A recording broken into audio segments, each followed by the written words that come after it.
Movie के शुरू में हम एक लड़की को देखते हैं जो बर्फीले पहाड़ों से होते हुए एक जगह जा रही होती है। फिर अचानक उसे ऐसा लगता है कि उसे कोई फॉलो कर रहा है। उससे पहले कि वो समझ पाए एक आदमी उस पर हमला कर देता है। वो अपनी वुडन स्टिक की वजह से तो अपने आप को बचा लेती है, लेकिन वो आदमी लगातार उस पर वार कर देता है। असल में वो उसे अकेली समझकर लूटने आया था, लेकिन वो लड़की बिल्कुल हार नहीं मानती। पहले तो वो बहुत डर जाती है, फिर वो उस आदमी का मुकाबला करने लगती है।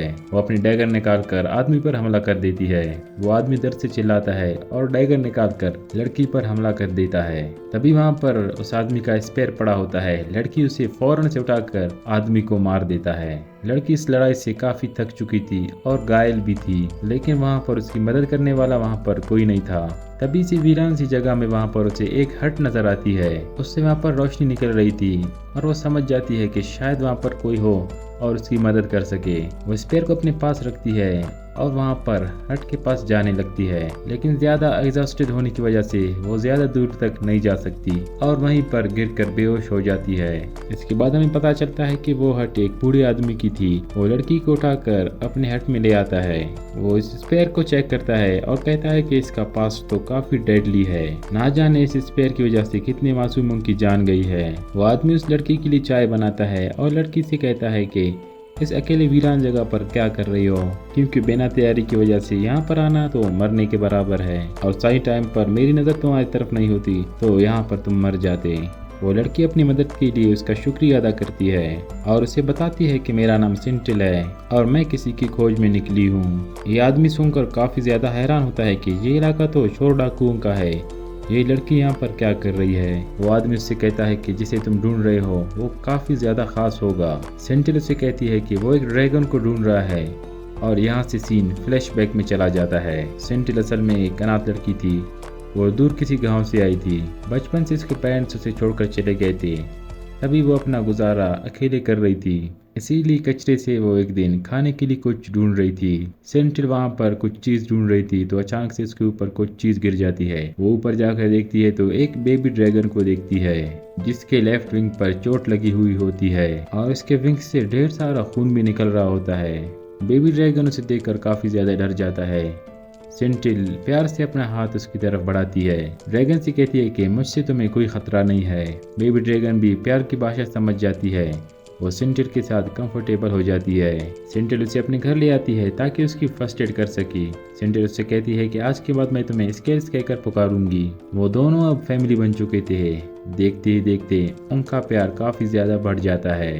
वो पूरे दिन टाउन में घूमा करते थे और स्केल्स खाना भी ढूंढता था, लेकिन उसके जरा सा इधर उधर हो जाने पर सेंटिल घबराया करती थी।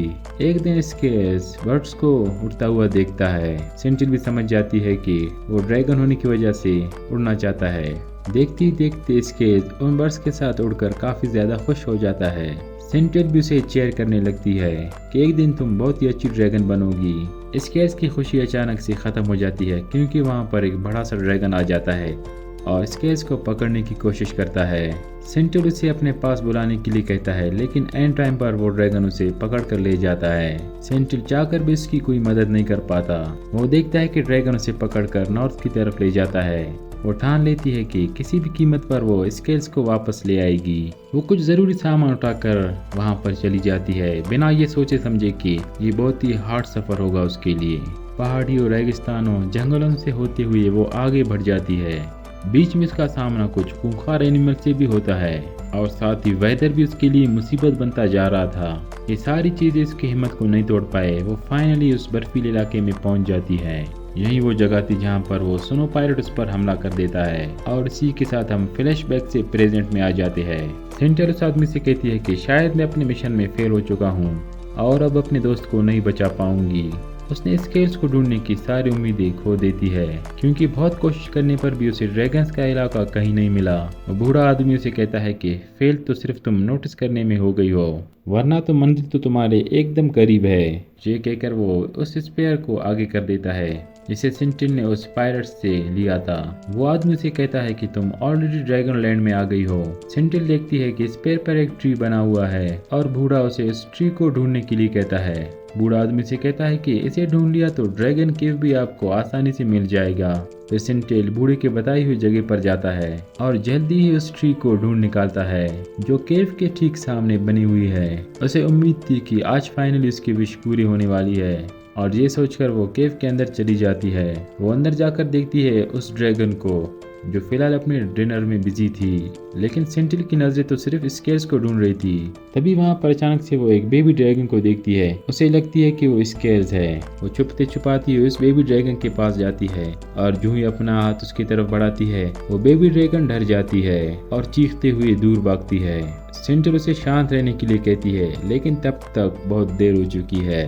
ड्रैगन अब स्केल्स की आवाज को सुन चुका है। वो सेंटिल को देखती ही अपनी आंख से उस पर अटैक कर देता है। सेंटिल एक रॉक के पीछे जाकर अपने आप को छुपा लेती है। सेंटिल को समझ नहीं आता कि आखिर स्केल्स उससे दूर क्यों जा रहा है और ना जाने उसने उसे क्यों नहीं पहचाना। और ड्रैगन दोबारा से सेंटिल पर हमला कर देता है। सेंटिल अपनी स्पेयर की वजह से उस पर अटैक कर देता है। सेंटिल उसे घायल कर देता है। ड्रैगन दर्द के मारे चीखता है। सेंटिल को लगता है कि यही मौका है, इस मॉन्स्टर पर अभी काबू पाया जा सकता है।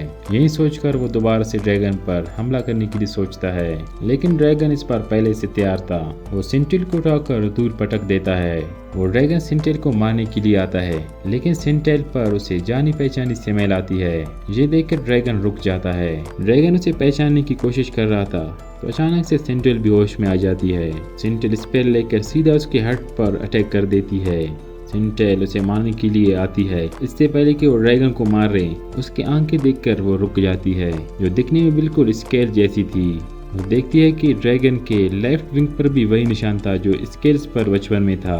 वो समझ जाती है कि यही इसका दोस्त स्केल्स है, जो असल में एक फीमेल ड्रैगन है। स्केल्स का ब्लड बहता हुआ उसके पैरों तक आ गया था। वो ब्लड में देखता है कि वो एक बूढ़ी औरत है। उसके बाल भी गिरे हो गए हैं और उसकी स्किन पर भी झुर्रियां बन गए हैं। यहाँ पर हमें पता चलता है कि सेंटिल ने असल में अपनी खोज में दिन नहीं बल्कि सालों गुजारे हैं। वो उस ड्रैगन से बदला लेने और स्केल की मोहब्बत में इतना खो गई कि उसे टाइम का बिल्कुल भी पता नहीं चला। स्केल्स भी इतने सालों में बड़ी हो गई थी और वो इस केव में अपनी बेबी के साथ रह रही थी, क्योंकि अब बहुत देर हो चुकी थी। असल में सेंटिल ने अपनी ही दोस्त को मार दिया है और उसे अलविदा भी नहीं बोल पाई। तभी हम देखते हैं कि अचानक वो केव हिलने लगती है और सेंटिल को वहां से बाहर भागना पड़ता है। आगे हम देखते हैं कि वो उस ट्री के पास बैठा हुआ है और स्केल्स के मरने का दुख मना रही होती है और मन ही मन में वो माफी मांगती है और अपना सारा सामान वहां पर छोड़कर आगे जाने लगती है, क्योंकि अब उसकी लाइफ में कोई भी मकसद नहीं था। तभी हम स्केल्स के बेबी को देखते हैं। अब उसका ध्यान रखने के लिए कोई भी नहीं है और वो सेंटिल के पीछे जाने लगती है और इसी के साथ साथ ये हमारी मूवी खत्म हो जाती है।